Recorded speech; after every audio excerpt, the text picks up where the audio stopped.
இது அதாவது ஆமையை விட இன்னும் மெதுவாக ஏதாவது ஒன்று இருக்கான்னு தெரியல எனக்கு. அதை விட மெதுவாக இந்த வன உரிமை சட்டம் என்பது தமிழ்நாட்டில் அமல்படுத்தப்பட்டு கொண்டிருக்கிறது. இது மத்திய அரசாங்கம் நிறைவேற்றப்பட்ட சட்டம், இந்திய நாடு முழுவதுக்கும் பொருந்தக்கூடிய சட்டம்.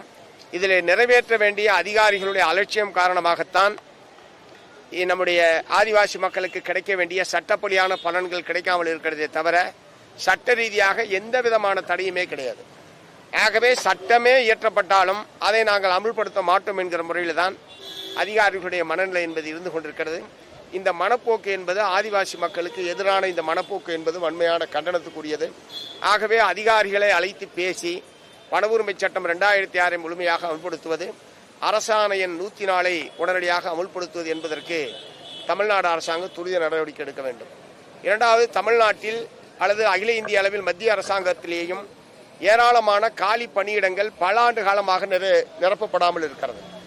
இதனால் பல்லாயிரக்கணக்கான பழங்குடி இனத்தை சார்ந்த இளைஞர்கள், பட்டியல் சமூகத்தை சார்ந்த இளைஞர்கள் அரசு வேலையை எதிர்பார்த்து அரசாங்கம் காலி பணியிடங்களை நிரப்பாத காரணத்தினாலேயே வேலை வாய்ப்பு இல்லாமல் கிடைக்கிற வேலைக்கு குறைந்த கூலிக்கு செல்லக்கூடிய அவல நிலைமைக்கு உள்ளாகி இருக்கிறார்கள்.